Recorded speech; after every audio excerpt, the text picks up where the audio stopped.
Hello दोस्तों, जय हिंद।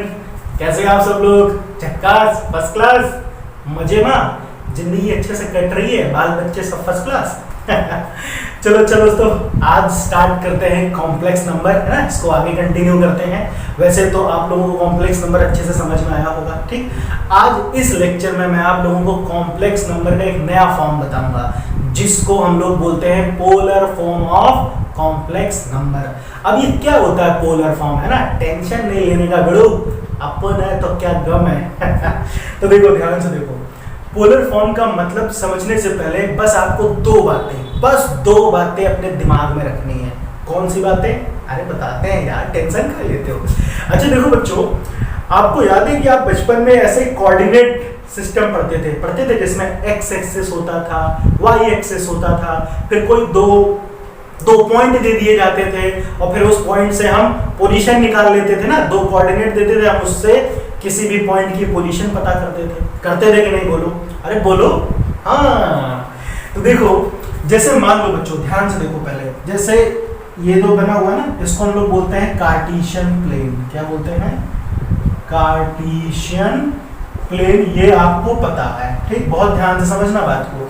अच्छा, अगर बच्चों मैं आपसे कहूं, मुझे दो कोऑर्डिनेट दे दिए गए 3,4, मैं कहूं कि इसकी पोजीशन बताइए, 3,4 कहाँ आएगा, तो आप बहुत सिंपल आराम से बता दोगे, ये एक्स एक्सिस है, ये वाई एक्सिस है, तो 3,4 कहाँ आएगा? आप इधर देखो, ये 0 है ओरिजिन, तो ये 1 2 3 और फिर ऊपर चले गए 1 2 3 4 ऐसे। तो भैया ये डिंग डिंग डिंग डिंग डिंग डिंग डिंग यहाँ पे आ गए, उसके बाद में डिंग डिंग डिंग डिंग डिंग डिंग ये यहाँ पे आ गए। तो ये पॉइंट मिल गया हमें, ये पॉइंट, इस पॉइंट का नाम दे दिया ए, तो ये हो गया 3,4। तो पॉइंट ए की पोजीशन हमने पता लगा ली। कैसे? हमें 3 और 4 दो कोऑर्डिनेट दे दिए गए, एक्स की तरफ, वाई की तरफ, हम यहाँ पे आ गए, ठीक। इसको बेटा क्या बोलते थे? कार्टेशियन प्लेन बोलते थे, ठीक है।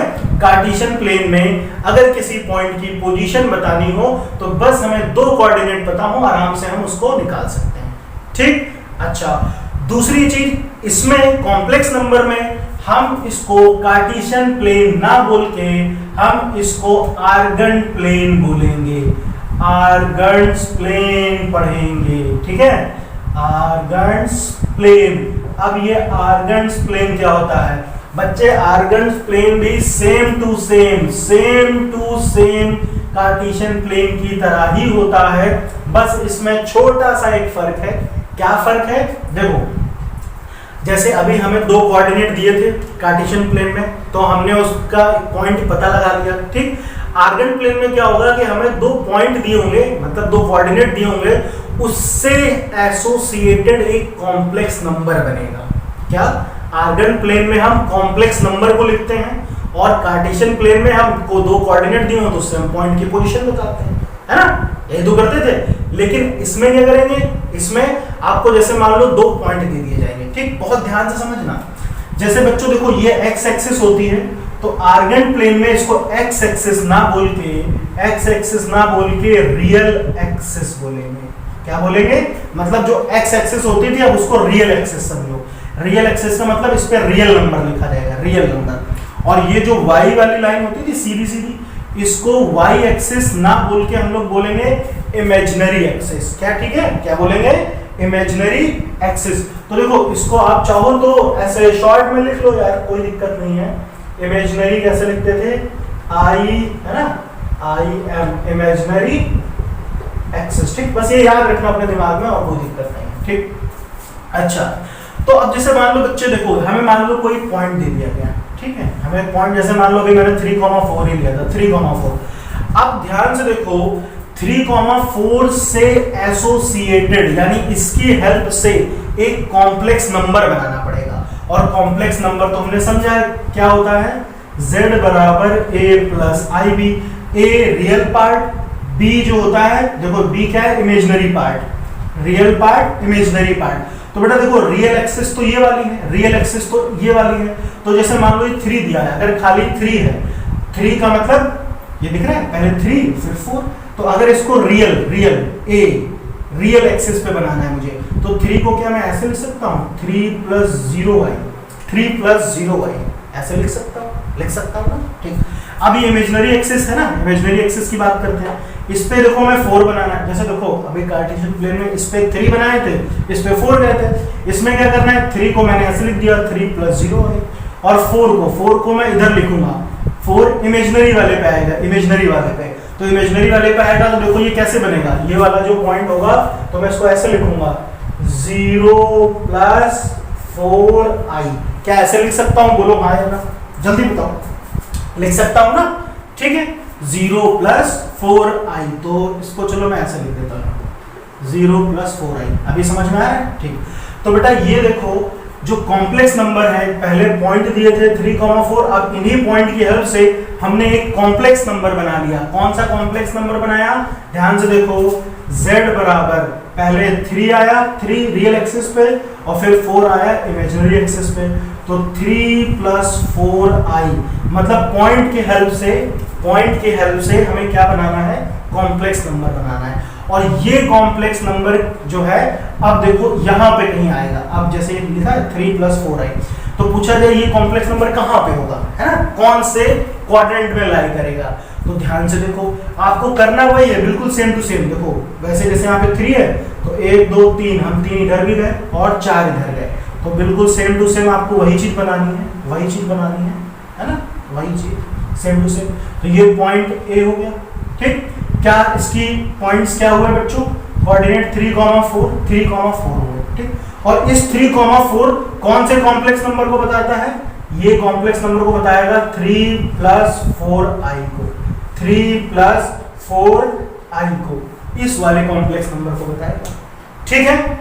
अच्छा, अब एक इंपॉर्टेंट चीज और देखो बेटा, बहुत ध्यान से देखना, ये जो ए पॉइंट है और ये ओरिजिन है ना 0, 0, यहां से यहां तक की जो डिस्टेंस होगी, बहुत ध्यान से समझना, ये जो डिस्टेंस होगी, है ना, इसको थोड़ा सीधा बना देते हैं, ठीक है। ये जो डिस्टेंस है ना, ये दिख रहा है, ये डिस्टेंस, इस डिस्टेंस को बेटा हम लोग मॉडुलस पढ़ते हैं। क्या पढ़ते हैं, मॉडुलस, ठीक। और मॉडुलस को याद करो, मैंने आपको बताया था कैसे लिखते हैं, ऐसे z से, है ना, z ऐसे बना देते हैं, है ना, z, और ऐसे 2 लाइनें खींच देते हैं, तो इसका मतलब मॉडुलस हो गया, मॉडुलस, ठीक। अच्छा, अब अगर मॉडुलस निकालने की बात करें तो बेटा मॉडुलस कैसे निकालते थे, तो आपको याद होगा मॉडुलस क्या होता था, a² + b²।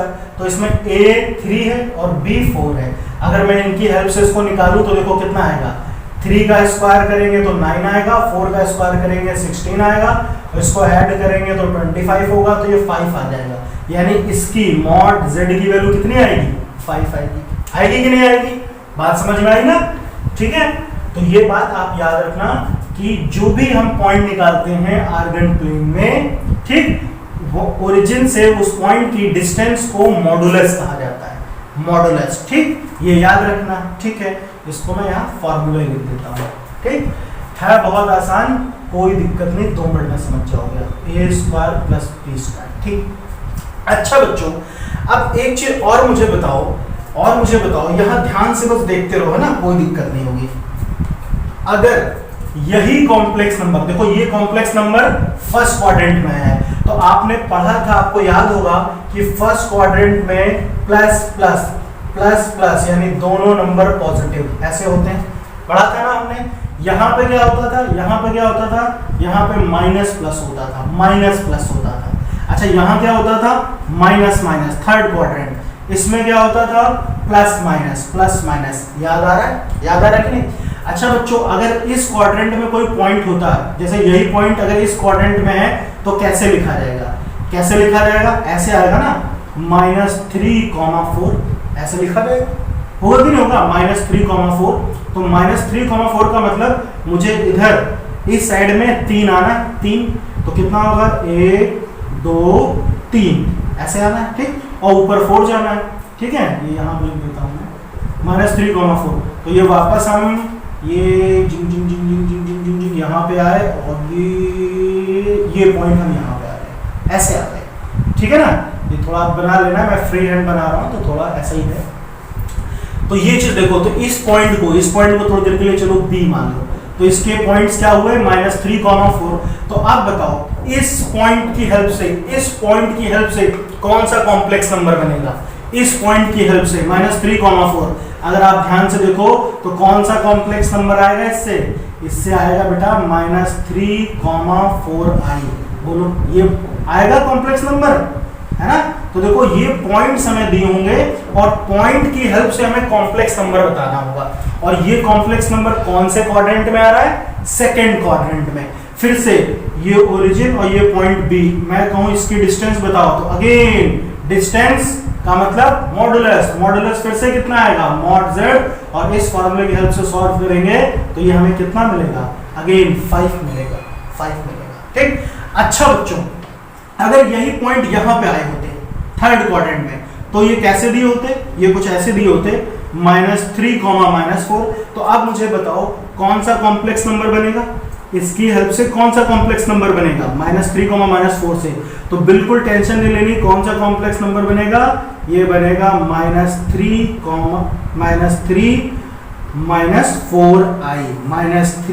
-4i। ये कॉम्प्लेक्स नंबर यहाँ बनेगा कि नहीं बनेगा? सेम इसी तरह से क्या करना है आपको? इधर -3 आना है, ये दिख रहा है 1 2 3, ये 3 इधर आए 4 इधर आए, यहाँ पे कहीं ऐसे मिला देंगे। बात समझ में आई कि नहीं आई? सेम इसी तरह इसमें भी। अच्छा इसमें अगर पॉइंट होंगे, तो क्या होंगे? ऐसे होंगे ना 3, -4। तो यहाँ पे कौन सा कॉम्प्लेक्स नंबर बनेगा? इन पॉइंट की हेल्प से कौन सा कॉम्प्लेक्स नंबर बनेगा? ये बनेगा बच्चों 3 -4i। ठीक।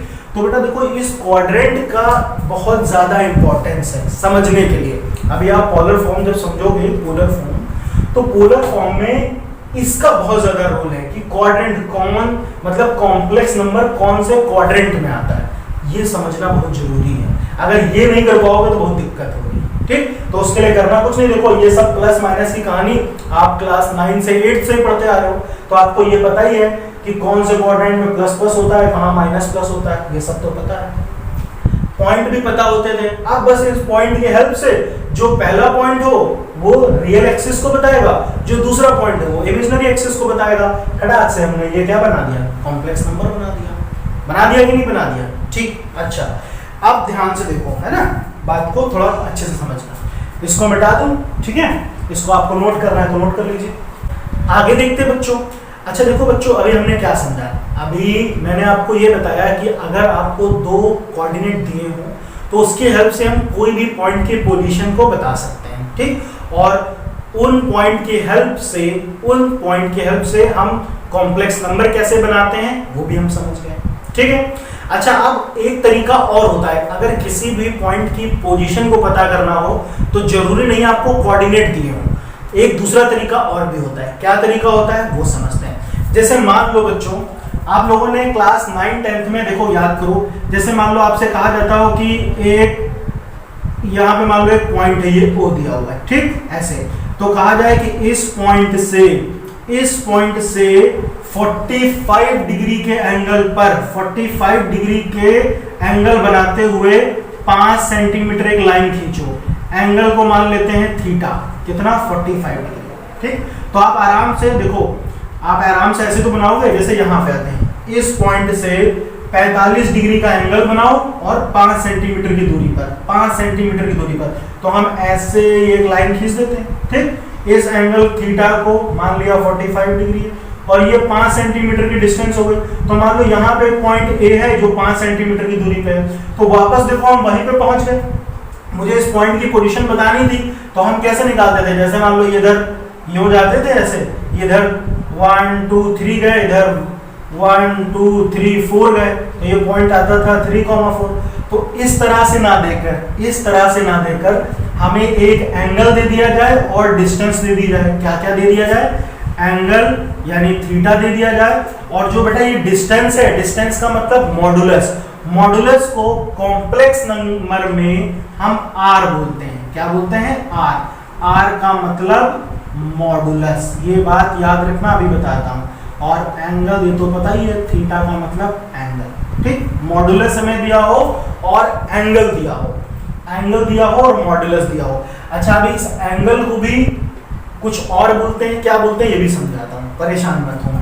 तो तो अभी ये समझो, अगर हमें एक एंगल दिया हो थीटा और हमें डिस्टेंस दी हो, तो उसकी हेल्प से भी हम वही पॉइंट पे पहुंच जाएंगे कि नहीं पहुंच जाएंगे? पहुंच जाएंगे ना। ठीक, अब एक चीज देखो बच्चों, जैसे कि अभी हमने समझा कि कॉम्प्लेक्स नंबर को हम ऐसे लिखते हैं a प्लस आई बी, है ना, इसका मतलब कॉम्प्लेक्स नंबर। बेटा पोलर फॉर्म में क्या होता है? पोलर फॉर्म में क्या होता है? कुछ ऐसा अलग नहीं है। पोलर फॉर्म का मतलब है कॉम्प्लेक्स नंबर को लिखने का एक दूसरा तरीका।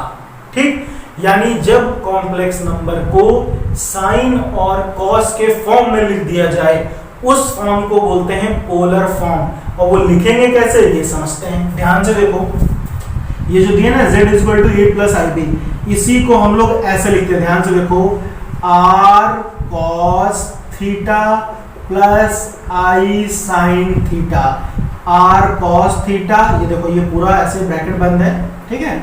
इसका मतलब r इधर भी है, इधर भी। अगर आप इसको सॉल्व करोगे तो ऐसे हो जाएगा, r cos theta plus r i sin theta. इस फॉर्म को यानी कॉम्प्लेक्स नंबर को ऐसे लिखते हैं a प्लस आई बी, तो इस तरह से ना लिखकर इस तरह से लिखा जाए कॉस और साइन के फॉर्म में, इसको बोलते हैं पोलर फॉर्म। क्या बोलते हैं? Polar form of complex number. ठीक, अब इसके कुछ रूल होते हैं, इसका कुछ सिस्टम है, बस वही आपको समझना है और कुछ नहीं। ठीक, अब देखो मैं इसी तरह से समझाता हूँ।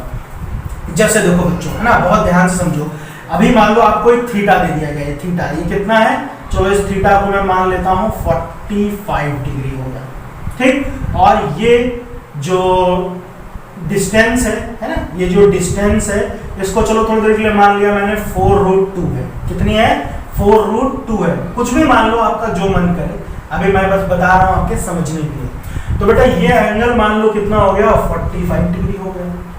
ठीक, ये जो डिस्टेंस हो गई, ये डिस्टेंस हो गई, ये 4√2 हो गई, और मुझे इस पॉइंट की पोजीशन बतानी है। ठीक, अगर मुझे कोऑर्डिनेट दिए होते तब तो मैं आराम से बता देता। अब कोऑर्डिनेट दिए नहीं है, एंगल दे दिया गया और ये डिस्टेंस दे दी गई। अच्छा, तो उसके लिए बिल्कुल टेंशन लेने की जरूरत नहीं है, आप सब कुछ भूल जाओ। खाली यहाँ देखो, ये मान लो O है, ये B है और ये A है। OAB, ये एक ट्रायंगल बनना है। क्या बनना है? एक ट्रायंगल बनना है। ठीक, और मुझे ये पॉइंट बताना, तो ये पॉइंट का मतलब मैं OB और AB निकाल लूं। भाई OB निकलूंगा तो ये पता चल जाएगा, AB निकलेगा तो ये पता चल जाएगा, बस वही पोजीशन होगी कि नहीं होगी? तो ध्यान से देखो बच्चों, है ना, ध्यान से देखो, इसको थोड़ा सा साइड में, ये तो समझ में आया ना। चलो यहीं पे देखो, इसको थोड़ा मैं साइड में कर देता हूँ, यहाँ पे लिख देते हैं कि थीटा = 45 और r = 4√2। ठीक है, 4√2।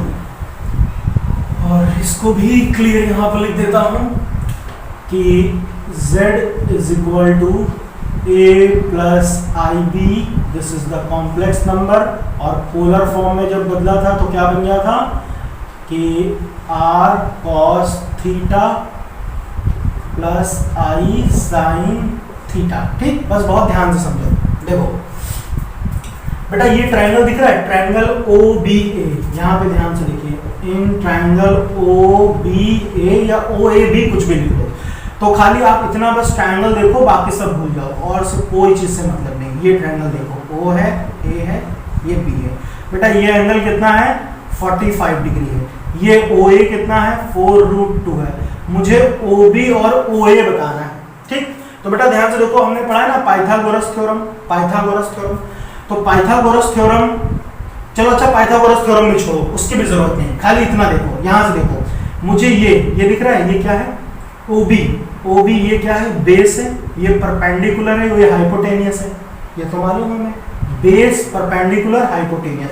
तो बेटा ये बेस और हाइपोटेनियस, इन दोनों का रिलेशन किसमें बनता था? याद करो, हमने पढ़ा है cos थीटा बराबर बेस अपॉन हाइपोटेनियस। बोलो जल्दी बोलो, होता है कि नहीं होता है? Base upon hypotenuse. तो बेटा बेस को OB बोल दिया इन्होंने, OB, और हाइपोटेनियस कितना है? OA। तो अगर मैं यहाँ से cos थीटा की वैल्यू निकालूं तो कितना होगा? OB तो एज इट इज रहा OB, और OA कितना है? 4√2, और यहाँ पे थीटा देखो कितना है? थीटा 45 डिग्री, तो यहाँ पे ऐसे लिख लूँ cos 45। और बेटा cos 45 की वैल्यू तो पता ही है कितनी है, 1/√2, तो OB अपॉन 4√2, और जब यहाँ से आप OB की वैल्यू निकालोगे तो कितना हो जाएगा, OB बराबर 4√2 अपॉन √2, ये क्रॉस मल्टीप्लाई किया तो √2 से √2 खत्म, तो OB कितना आया, OB कितना आया 4, तो ये OB कितना आ गया 4 आ गया, कितना आ गया 4। ठीक है, इतनी बात समझ में आई। अच्छा अब ध्यान से देखो, दूसरी चीज देखो, OB तो हमें पता चल गया, ठीक, अब हमें क्या निकालना है, अब हमें AB निकालना है। तो बेटा ये परपेंडिकुलर और ये हाइपोटेनियस किसका रिलेशन बनता है, साइन का, साइन थीटा बराबर परपेंडिकुलर अपॉन हाइपोटेनियस, ये मालूम है हमें। तो बेटा परपेंडिकुलर यहाँ कितना है, AB है, AB, हाइपोटेनियस कितना है, हाइपोटेनियस जो है वो OA है, OA है, तो साइन थीटा यानी साइन 45 डिग्री, AB कितना है बेटा, AB तो ऐसे ही है, AB, OA 4√2 है, तो यहाँ भी 45 की वैल्यू भी कितनी होती है साइन की, सेम टू सेम वही होती है। तो बेटा यहाँ से अगर मैं AB की वैल्यू निकालूंगा तो सेम टू सेम वही आएगी जो अभी पहले आई थी, AB भी कितना आएगा 4 ही आएगा, तो ये AB भी कितना आ गया 4 आ गया। अब देखो ये 4 कौन सी पॉइंट, ये पॉइंट हो गया 4,4, ये पॉइंट कौन सा हुआ 4,4, लेकिन ये मैंने पता कैसे किया, ये मैंने पता किया एंगल और डिस्टेंस की हेल्प से, एंगल और डिस्टेंस की हेल्प से। अब ये 4,4 जो है 4,4 मैं कहूं इससे एसोसिएटेड एक कॉम्प्लेक्स नंबर बताओ, तो आप क्या लिखोगे, आप ऐसे तो लिखोगे 4 + 4i, ऐसे तो लिखोगे, है ना। तो देखो हमको अब पॉइंट ना दे करके हमें एंगल और क्या पता होगा, डिस्टेंस पता होगी, एंगल और डिस्टेंस, और चीज हमारी वही बनेगी, चीज हमारी वही बनेगी। ठीक, इतनी बात समझ में आ गई। अब ध्यान से देखना, ठीक है, इसको हटा दो, ठीक, हमारे पास दोनों चीजें हैं, ठीक है, चलो कोई बात नहीं, आराम से समझते हैं। यहाँ पे ध्यान से देखो, अब मैंने ये 4 निकालना सीख लिया है ना, कैसे कैसे पॉइंट्स निकालते हैं। अब थोड़ी देर के लिए देखो बच्चों, ये वाली जो डिस्टेंस है ना, इसको मान लो r बोल दिया गया, क्या बोल दिया गया, r मतलब यहाँ पे जो r दिख रहा है ये है ना, r मतलब मॉडुलस, ठीक, और ये हमें एंगल दे दिया गया थीटा, ठीक, थीटा दे दिया गया। अभी ये मैंने 4 निकाल के दिखाया, अब ध्यान से देखो, मान लो ये डिस्टेंस a है ना, a है, और ये वाली जो डिस्टेंस है, ये वाली जो डिस्टेंस है, देखो ये वाली पूरी की पूरी यहाँ से लेके यहाँ तक b है, तो इसी के पैरेलल होगी ये भी, तो ये वाली भी डिस्टेंस पूरी कितनी हो गई, b हो गई, ठीक, b हो गई। अब ध्यान से देखो बच्चों, है ना, ध्यान से देखो कॉम्प्लेक्स नंबर की कहानी, आगे क्या बनेगा, इसको बैठा देते हैं, इसी ट्रायंगल में आ जाओ आप वापस OAB में, ठीक, मैंने क्या बताया, cos थीटा बराबर क्या होता है, cos theta base upon hypotenuse. तो बेटा बेस कितना है, यहाँ पर बेस OB है और OB कितना है A, हाइपोटेनियस कितना है OA कितना है R। मैं यहाँ से कहूँ A की वैल्यू बताओ, तो A कितना होगा, क्रॉस मल्टीप्लाई कर दो तो ये हो जाएगा R cos थीटा, A आएगा कि नहीं आएगा, आ गया। अच्छा ये जो B है, ठीक, B देखो real axis imaginary axis, real imaginary, ठीक। अब देखो ये जो B है, ठीक, फिर से आ जाओ, साइन थीटा क्या है, परपेंडिकुलर अपॉन हाइपोटेनियस, तो परपेंडिकुलर बेटा हो गया B, हाइपोटेनियस हो गया R। मैं कहूँ यहाँ से B की वैल्यू बताओ, तो B कितना होगा, R sin थीटा। और आप देखो इसको मैं ये देना कॉम्प्लेक्स नंबर, Z बराबर A प्लस IB,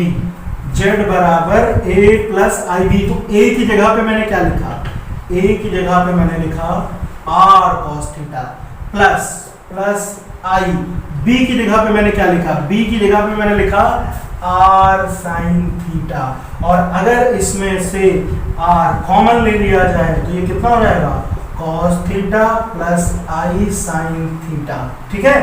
इसको हम बोलते हैं polar form of complex number, ठीक। पॉइंट में दे दिया जाए तो ऐसे, पॉइंट ना देखकर कॉस और साइन के फॉर्म में दे दिया जाए तो ऐसे, दोनों का मतलब सेम टू सेम है, बस लिखने का तरीका थोड़ा अलग है, ठीक है। जब कॉस और साइन के फॉर्म में लिखा गया है तो वो कॉम्प्लेक्स नंबर पोलर फॉर्म में है, जब सिंपल A और B के फॉर्म में है तो पता ही है, simple real part imaginary part, ठीक है, इतनी बात समझ में बोलो, ठीक। अच्छा, यहाँ पर बेटा ये जो थीटा होता है, ठीक, ये पहले आर देखो, आर का मतलब है मॉडुलस, तो ये बात मैंने भी आपको समझाई, मॉडुलस। और ये जो थीटा होता है इसको बेटा हम लोग आर्गुमेंट पढ़ते हैं, क्या पढ़ते हैं, आर्गुमेंट। और आर्गुमेंट ना बोलकर आप इसको प्रिंसिपल आर्गुमेंट बोलो, ठीक है, प्रिंसिपल आर्गुमेंट, ठीक। थोड़ा यहाँ पे मैं लिख देता हूँ बड़ा बड़ा ताकि आपको समझ में आए। यहाँ पे ऐसे लिख देते हैं, जेड पोलर फॉर्म जो है, polar form r cos theta plus i sine theta, ठीक है। ध्यान से देखिए, आर को बेटा हमने क्या बताया, आर को पढ़ेंगे मॉडुलस, मॉडुलस। और ये जो थीटा है इसको हम लोग बोलते हैं प्रिंसिपल आर्गुमेंट, प्रिंसिपल आर्गुमेंट। अब प्रिंसिपल आर्गुमेंट क्यों कहते हैं ये भी बताते हैं ना, ये भी समझते हैं। तो पहले इसको आप नोट कर लो, ठीक है। और एक चीज और देख लो बेटा, ये जो प्रिंसिपल आर्गुमेंट है थीटा है, इसको एम्पलीट्यूड भी बोलते हैं, एम्पलीट्यूड है ना। तो ये बात भी याद रखना, कभी एम्पलीट्यूड अगर कहा जाए तो ये समझ लेना कि प्रिंसिपल आर्गुमेंट ही निकालना है हमको, कुछ और नहीं निकालना है। क्लियर हुआ? तो चलो पहले इतना लिख लो, फिर आगे बढ़ते हैं, है ना। इसको नोट कर लो अच्छे से। अब आगे देखो बच्चों, ध्यान से देखो, जैसा कि मैंने अभी बताया है ना, प्रिंसिपल आर्गुमेंट इसको क्यों कहते हैं समझते हैं। जैसे मान लीजिए बच्चों, अभी हमने समझा ना कि अगर कोई कॉम्प्लेक्स नंबर फर्स्ट क्वाड्रेंट में आता है, ठीक, तो हमें क्या इसमें ऐसे एक एंगल दिया होगा, है ना, ये ऐसे, इसको थोड़ा सा सही से बना देते हैं, ये ठीक है। ये मान लो ऐसे थीटा दिया होगा और ये हमारा मॉडुलस होगा आर। तो हम समझ जाएंगे कि कॉम्प्लेक्स नंबर कहाँ आया है, कहाँ आया है, फर्स्ट क्वाड्रेंट में आया है, ठीक। अच्छा, अगर कॉम्प्लेक्स नंबर सेकंड क्वाड्रेंट में आया है, सेकंड क्वाड्रेंट में आया है ऐसे, ठीक है, ऐसे बस खाली आप बना लो, सेकंड क्वाड्रेंट में आएगा ऐसे, तो मान लो ये आपको, ठीक, ये आपका पूरा कितना हो जाएगा, एंगल हो जाएगा ना, आर्गुमेंट, ये पूरा थीटा, ठीक, थीटा हो जाएगा। और ये इसका मॉडुलस आर, ये मॉडुलस हो गया, हो गया कि नहीं हो गया। अच्छा, उसके बाद में ध्यान से देखो, अगर कॉम्प्लेक्स नंबर थर्ड क्वाड्रेंट में आ जाए, थर्ड क्वाड्रेंट में आ जाए, तो थर्ड क्वाड्रेंट में आ गया, तो ध्यान से देखो ऐसे एंगल दिया होगा, ठीक। तो अब बेटा थीटा क्या होगा, बोलो थीटा। देखो हमेशा आपको ये रियल एक्सिस से लेना है, रियल एक्सिस, तो थीटा क्या होगा, ये ऐसे, यही तो होगा थीटा, होगा कि नहीं होगा थीटा। और ये मॉडुलस हो गया, आर हो गया। इसी तरह से सेम टू सेम अगर फोर्थ क्वाड्रेंट में दिया होता, यहाँ पे देख लो, फोर्थ क्वाड्रेंट में दिया होता, फोर्थ क्वाड्रेंट में ऐसे, ठीक, तो बेटा क्या बनता, तो थीटा आपका ये, थीटा ये, हमेशा याद रखना बेटा, थीटा आपको ऐसे जो दिख रहा है, ये जो एक्स एक्सिस है, रियल एक्सिस यहीं से लेना है ना, इसके anti clockwise, anti clock direction में ऐसे घुमाना है, ठीक। तो ध्यान से देखो यार, तो यही होता है ना थीटा, यही होता है थीटा, ठीक। अच्छा, ये होता आर। तो ये फोर्थ क्वाड्रेंट में आया, सेकंड क्वाड्रेंट में, थर्ड क्वाड्रेंट में, फर्स्ट क्वाड्रेंट में। तो देखो बेटा, अब समस्या ये है, इसको मैंने प्रिंसिपल आर्गुमेंट इसलिए कहा, ठीक है, इसलिए कहा क्योंकि जो थीटा होता है, थीटा हमेशा माइनस पाई से पाई के बीच का ही लेना होता है। क्यों लेना होता है ये भी देख लो। जैसे मान लो इसमें, जैसे ये देखो, ये फर्स्ट क्वाड्रेंट है ना, ये फर्स्ट क्वाड्रेंट है। मैं कहूं यहाँ पे कोई कॉम्प्लेक्स नंबर बताओ, कोई भी मान लो कॉम्प्लेक्स नंबर आता होगा, कोई भी कॉम्प्लेक्स, जैसे अभी मैंने बनाया था 4 + 4i, है ना, निकाल के दिखाया था, मान लो ये आता है, ठीक। अब बेटा अगर देखो ये इतना है थीटा, इतना एंगल है थीटा, ठीक। अगर ये पूरा एक चक्कर ऐसे घूम जाए, ये पूरा एक चक्कर घूम गया, यानी 2 ये हमने पढ़ा है ना, याद करो, ठीक। ये यहाँ पर 360 है, ये 90 है, ये 180 है, ये 270 है। तो 360 को क्या बोलते थे, 2 पाई, ऐसे पूरा चक्कर घूम गया, 2 पाई। इसको क्या बोलते थे, π/2। इसको क्या बोलते थे, पाई। इसको क्या बोलते थे, 3π/2। ये याद है आपको, है ना, ट्रिग्नोमेट्री में समझाया था मैंने। तो बेटा देखो, अगर कोई एंगल यहाँ पर है, यहाँ पे, तो सब पॉजिटिव होते हैं। तो मान लो, जैसे मान लो भी मैंने कितना निकाला था, 45 डिग्री लिया था। 45 का मतलब π/4, यही लिया था ना, π/4।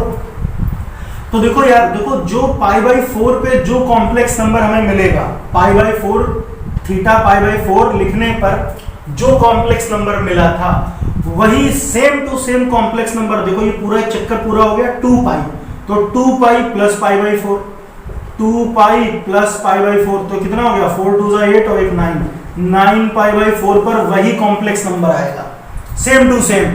अच्छा फिर एक चक्कर घुमाओ, एक चक्कर घुमा 2 पाई, दूसरा चक्कर घुमाओ तो 4 पाई, कितना हो जाएगा 4 पाई प्लस पाई बाई 4, तो 4 4 16 17 पाई बाई 4, इस पर भी हमें वही कॉम्प्लेक्स नंबर मिलेगा, क्योंकि जितनी बार एक चक्कर पूरा होगा हम पहुंच तो फर्स्ट क्वाड्रेंट में ही जाएंगे, पहुंच जाएंगे कि नहीं पहुंच जाएंगे, ठीक। तो इस तरह से तो यार बहुत सारे मतलब n नंबर ऑफ मल्टीपल, कितने भी सारे 2 पाई 4 पाई 6 पाई 8 पाई घुमाते रहो इस चक्कर को, है ना, ये चक्का घुमाते रहो और बार बार फर्स्ट क्वाड्रेंट में आते रहेंगे, बस एंगल बढ़ता रहेगा, 9 पाई बाई 4 होगा, 17 पाई बाई 4 होगा, और ज्यादा करेंगे तो 25 पाई बाई 4 हो जाएगा, बढ़ता ही जाएगा एंगल।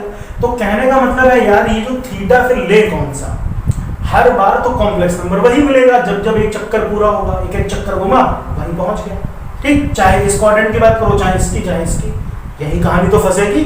तो कहने का मतलब फिर कौन सा थीटा लिया जाए, तो फिर डिसाइड किया गया थीटा हमेशा हमें माइनस पाई से पाई के बीच का ही लेना है।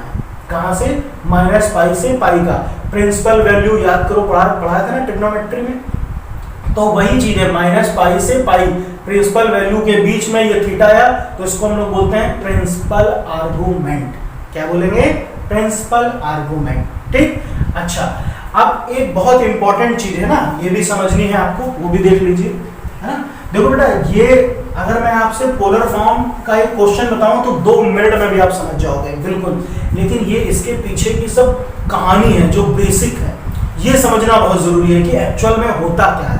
अगर यही नहीं पता चलेगा तो फिर गाना गाते रहना, कौन सा जो भी दिल करे ठीक है ना। तो यार ये समझना बहुत जरूरी है, तो फिर कोई फायदा नहीं है, ठीक। तो देखो बच्चों, अब बेटा अगर मुझे ये थीटा निकालना हो, ये वाला थीटा, ठीक, ये किस में आ रहा है, सेकंड क्वाड्रेंट में, तो हमें पता है ना कि ये भाई देखो ऐसे ये 0 है और ये पाई है, 0 है और ये पाई है, ठीक। तो बेटा अगर मान लो जो इधर दिख रहा है ये इतना हिस्सा, ये वाला, इसको मैंने मान लिया अल्फा, क्या मान लिया, अल्फा मान लेते हैं अल्फा। अब मैं कहूँ इस थीटा की वैल्यू बताओ, थीटा की वैल्यू कैसे निकलेगी, तो बेटा ये पूरा यहाँ से यहाँ तक तो पाई होता है, ये पूरा का पूरा पाई, हमें थीटा बताना है, तो ये पूरा का पूरा पाई है ना 180 डिग्री पाई, और पाई में से ये इतना हिस्सा खाली हटा दें, इतना हिस्सा हटा दें अल्फा, तो क्या आ जाएगा, हमें वापस थीटा मिल जाएगा, थीटा। तो अगर सेकंड क्वाड्रेंट में, है ना, सेकंड क्वाड्रेंट में थीटा यहाँ पहुंच जाए, सेकंड क्वाड्रेंट में कोई कॉम्प्लेक्स नंबर सेकंड क्वाड्रेंट में आता है, किसमें आता है, सेकंड क्वाड्रेंट में लाई करता है, तो उसका थीटा मतलब आर्गुमेंट प्रिंसिपल आर्गुमेंट कैसे निकलेगा, पाई माइनस अल्फा करके। जैसे मान लो देखो बेटा, अब ये देखो ये थर्ड क्वाड्रेंट में आ रहा है, ये थर्ड क्वाड्रेंट में, तो ये पूरा थीटा है, तो ये वाला पूरा थीटा हम ना निकाल के हम इधर से चल लेते हैं, इधर से इसको अल्फा बोल देते हैं, क्या बोल देते हैं, अल्फा बोल देते हैं। अब थर्ड क्वाड्रेंट में आएगा तो कैसे निकालेंगे, इसी तरह से मान लो यहाँ पे देख लो, फोर्थ क्वाड्रेंट में आया, तो मैंने क्या कहा, आप इधर से चलोगे तो ये पूरा थीटा हुआ, तो अब आप ये आर्गुमेंट ना लेके इधर से निकाल दो, ये अल्फा, ये करके इसको कैसे निकालेंगे, बस अब यही चीज समझनी है आपको, बहुत आसान तरीका है, क्लियर। तो देखो इसके लिए बस एक सिंपल सी बात आपको याद रखनी है और कोई दिक्कत नहीं होगी, है ना, बहुत आसान है। देखो बेटा, अगर कॉम्प्लेक्स नंबर आपके फर्स्ट क्वाड्रेंट में लाई करता है, फर्स्ट क्वाड्रेंट में, तो याद रखना थीटा बराबर अल्फा, प्रिंसिपल आर्गुमेंट और अल्फा बराबर होंगे। अल्फा कैसे निकालता है अभी ये भी सिखाता हूं। अगर आपका कॉम्प्लेक्स नंबर सेकंड क्वाड्रेंट में लाई करता है, अभी मैंने बताया था सेकंड क्वाड्रेंट में, तो थीटा जो थीटा होगा वो कितना होगा, पाई माइनस अल्फा होगा, पाई माइनस अल्फा। ये बात बहुत अच्छे से याद रखना। अगर कॉम्प्लेक्स नंबर थर्ड क्वाड्रेंट में लाई करता है तो आपका जो थीटा होगा वो होगा माइनस पाई माइनस अल्फा। क्या हो जाएगा, माइनस पाई माइनस अल्फा। और अगर आपका कॉम्प्लेक्स नंबर फोर्थ क्वाड्रेंट में लाई करता है, फोर्थ क्वाड्रेंट में लाई करता है, तो थीटा बराबर माइनस अल्फा होगा। तो ये चार बातें आपको ध्यान रखनी है, ठीक। थीटा मतलब प्रिंसिपल आर्गुमेंट, और प्रिंसिपल आर्गुमेंट निकालने का देखो हर एक क्वाड्रेंट के लिए अलग अलग कॉम्प्लेक्स नंबर बनेगा ना, तो उस कॉम्प्लेक्स नंबर के लिए अगर आर्गुमेंट निकालना पड़ेगा थीटा, तो इसकी हेल्प से निकाल लेंगे, ठीक। अच्छा, अब सबसे बड़ी बात आ गई कि ये साला अल्फा क्या है, अल्फा कैसे निकालेंगे। तो अल्फा को बहुत आसान तरीका है, ध्यान से देखो। अल्फा को आप ऐसे लिखना, tan अल्फा, अल्फा निकालने का तरीका, tan अल्फा बराबर यहाँ पे हो जाएगा, ध्यान से देखो, imaginary part of z, imaginary part मतलब ये b वाला है ना, upon real part of z, real part of z मतलब a, b अपॉन a करोगे तो इससे क्या निकल के आएगा, अल्फा निकल के आएगा। अब ये सारी चीजें तो मैंने इतनी बता दी, ठीक। हो सकता है थोड़ा बहुत आपको कंफ्यूजन भी हुआ हो सकता है आप अच्छे से भी समझ गए हो, लेकिन अभी मैं एक क्वेश्चन कराता हूँ, आप तब से समझ जाओगे कि इसकी कहानी क्या है, ठीक है ना। तो एक काम करो, इसको नोट करो, फिर एक क्वेश्चन करके दिखाता हूँ, ठीक है। अब देखो बच्चों, जैसे देखो ये कॉम्प्लेक्स नंबर दिया हुआ है, क्या दिया हुआ है, पढ़ो ध्यान से, z is equal to -1 - 3i, ठीक है, -1 - 3i, -√3 है, ऐसे कर लो उसको, ठीक है, ऐसे दिया हुआ है। और कहा गया है इसको किसमें चेंज करना है, पोलर फॉर्म में, इसको मुझे पोलर फॉर्म में बदलना है, पोलर फॉर्म मतलब इसमें बदलना है, ठीक। तो ध्यान से देखो, पहले मुझे ये बताओ बेटा, ये कॉम्प्लेक्स नंबर कौन से क्वाड्रेंट में आएगा, कौन से क्वाड्रेंट में लाई करता होगा। ध्यान से देखो, इधर भी माइनस इधर भी माइनस, अभी मैंने बताया था ना, plus plus minus, sorry plus plus, और यहाँ पे minus plus minus minus plus minus, तो देख के ही पता चलता है थर्ड क्वाड्रेंट में। तो थर्ड क्वाड्रेंट में जब थीटा निकालना होगा तो ये फार्मूला लगेगा, आर्गुमेंट, ठीक। तो ये देखो देख के ही पता चल जाता है ना, ठीक। लेकिन इसके लिए पहले समझो, ध्यान से देखो, सबसे पहले देखो बेटा, ये जो हमें दिया गया है complex number a plus i b इसके फॉर्म में है, तो ये बराबर किसके होता है, r cos theta plus i sin theta के, ठीक। तो मैं इसको ऐसे लिख लेता हूँ कि यही जो दिया हुआ है -1 - √3i, ठीक। इसको हम क्या लिखेंगे, r cos थीटा प्लस, यही r अंदर मल्टीप्लाई कर लो, r i sin थीटा, है ना, इसके फॉर्म में लिख लिया। इसका मतलब कॉम्प्लेक्स नंबर इसी तरह तो है, अच्छा, ठीक। अब उसके बाद में ध्यान से देखो बेटा, ये होता है रियल पार्ट, है ना, रियल पार्ट। तो देखो रियल पार्ट, ये रियल पार्ट, ये इमेजिनरी पार्ट, ये इमेजिनरी पार्ट, आई को हटा दो, है ना, चलो आई को पहले लिख देता हूं ऐसे, आई, ठीक है। तो r sin थीटा, ये इमेजिनरी पार्ट है, ये रियल पार्ट है। तो रियल पार्ट वाले को रियल पार्ट के साथ और इमेजिनरी पार्ट वाले इमेजिनरी पार्ट के साथ लिखते हैं। हमें क्या करना है, इस क्वेश्चन को पोलर फॉर्म में बदलना है, और पोलर फॉर्म में बदलने के साथ साथ हमें इसका मॉडुलस और प्रिंसिपल आर्गुमेंट भी बताना है, दोनों बातें बतानी है, ठीक।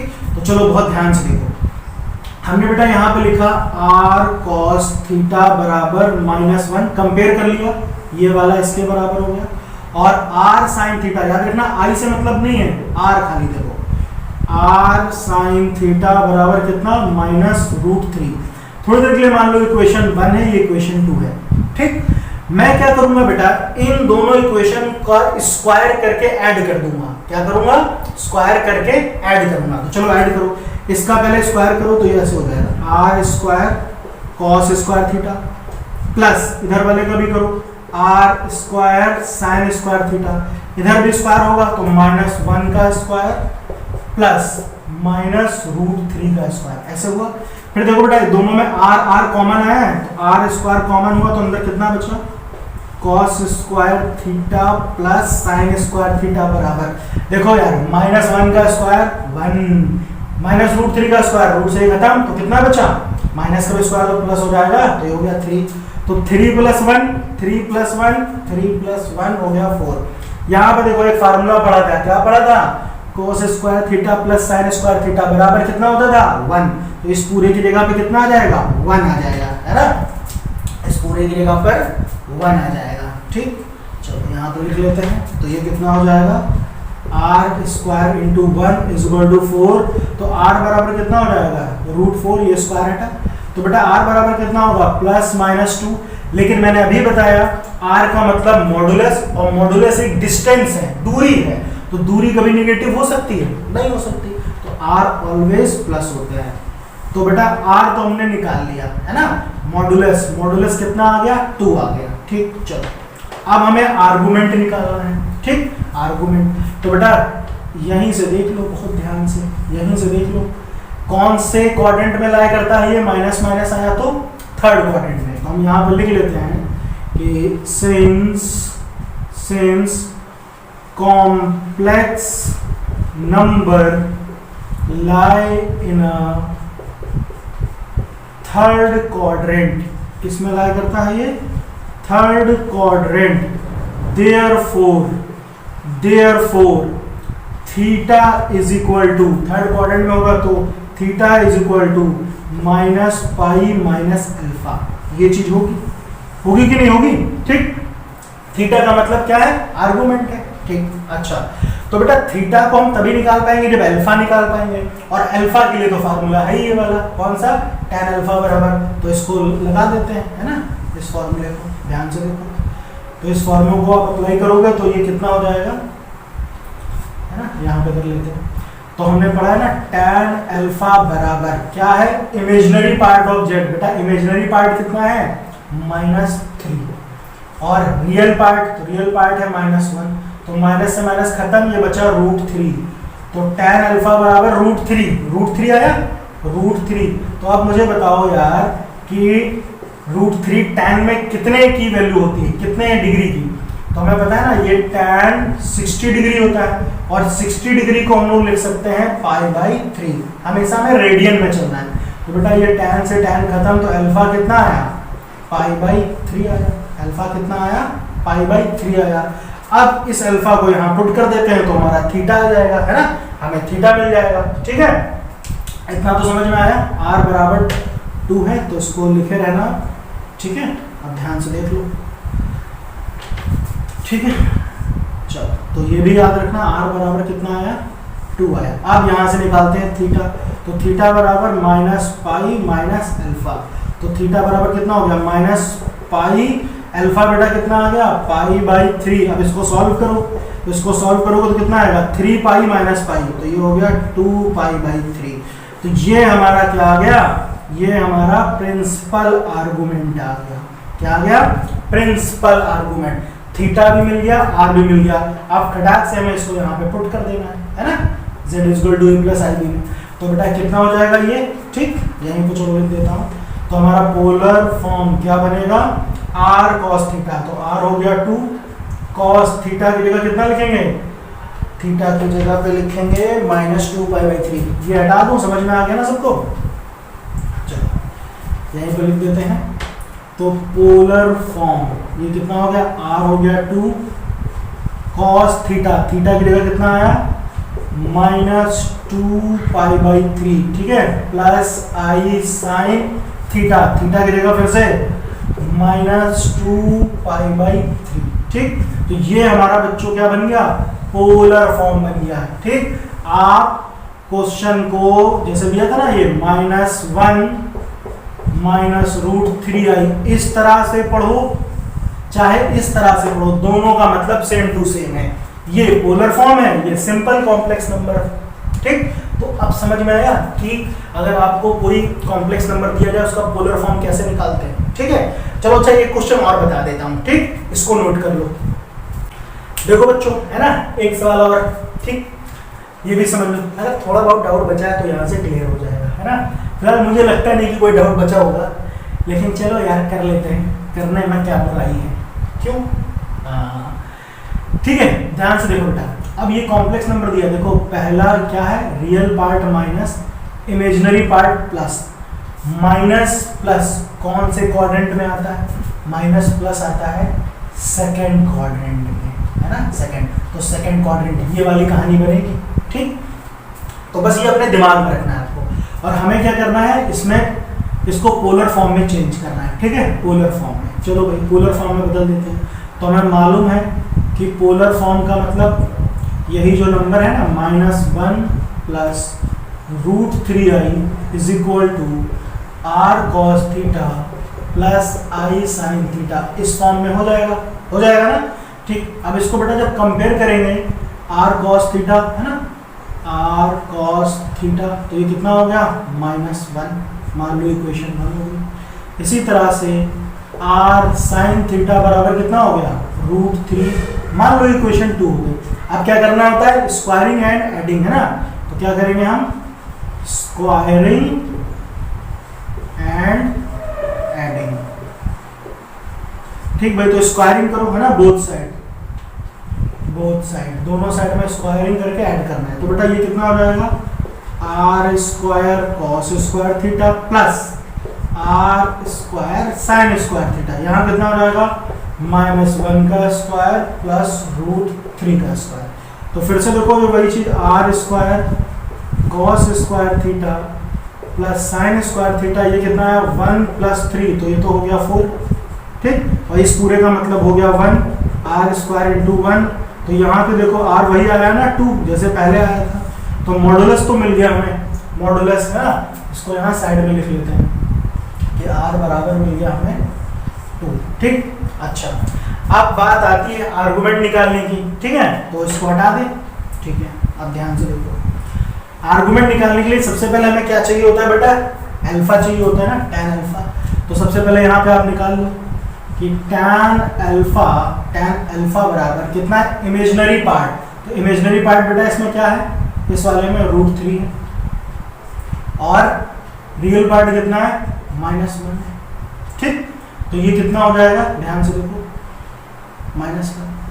तो tan अल्फा बराबर, देखो ये माइनस ऊपर जाएगा, जैसे हो गया ना -√3, और हमने पढ़ा है ये क्या बेटा, मॉड दिया हुआ है, मॉड, जब इससे वैल्यू बाहर आती है तो ऑलवेज पॉजिटिव होती है, ये भी समझा हमने, तो इससे तो बाहर आएगा तो ये पॉजिटिव ही हो जाएगा। tan अल्फा बराबर √3, तो फिर से देखो वही जैसे भी पहले निकाला था, तो अल्फा कितना आ जाएगा π/3, है ना, आएगा ना 60 डिग्री, जैसे पहले किया था, सेम टू सेम वही चीज तो है। तो अल्फा तो मिल गया हमें, अल्फा मिल गया। अब आराम से इसको लिख लो, अब आराम से लिख लो, हम क्या लिखेंगे कि सिंस की complex number lie in a second quadrant, तो सेकेंड क्वाड्रेंट में लाई करता है, देयरफॉर थीटा बराबर पाई माइनस अल्फा, है ना, सेकेंड क्वाड्रेंट में आएगा तो पाई माइनस अल्फा। तो बेटा ये कितना हो गया, थीटा बराबर पाई माइनस अल्फा कितना है π/3। तो इसको आप सॉल्व कर लो तो कितना हो जाएगा, 3 × 3 - 2, तो ये हो गया 2π/3। तो मेरे पास थीटा भी आ गया और मेरे पास आर भी आ गया, दोनों वैल्यू आ गई, बस इस वैल्यू को उठा के यहाँ पुट कर दो। ठीक है, इसको यहाँ पुट कर दो, तो हम लिख लेंगे, तो कितना हो जाएगा, आर की जगह लिखा 2 cos थीटा की जगह कितना लिख दें 2π/3, आर कॉमन ले लिया ना, बाहर है ऐसे। ठीक है, तो ये याद रखना, ऐसे लिया है, तो ये कितना हो जाएगा बेटा, प्लस आई साइन थीटा की जगह पे 2π/3। ठीक है, तो ये आपका क्या हो गया, ये हो गया polar form of complex number, जिसमें ये मॉडुलस है और ये प्रिंसिपल आर्गुमेंट है। ठीक, तो अब समझ में आया पोलर फॉर्म क्या होता है कॉम्प्लेक्स नंबर, क्लियर हुआ ना अच्छे से। और अगर बच्चों कोई भी डाउट हो, यार कोई भी डाउट हो, है ना, हम सब तुम्हारे लिए तो है, टेंशन का लेते हो, ठीक है ना, तो कोई भी डाउट हो तुरंत डायरेक्ट से कमेंट करके पूछ लिया करो, I am always with you bro. Okay, चलो बाकी अच्छे से पढ़ाई करो, खूब दिल लगा के। Thank you.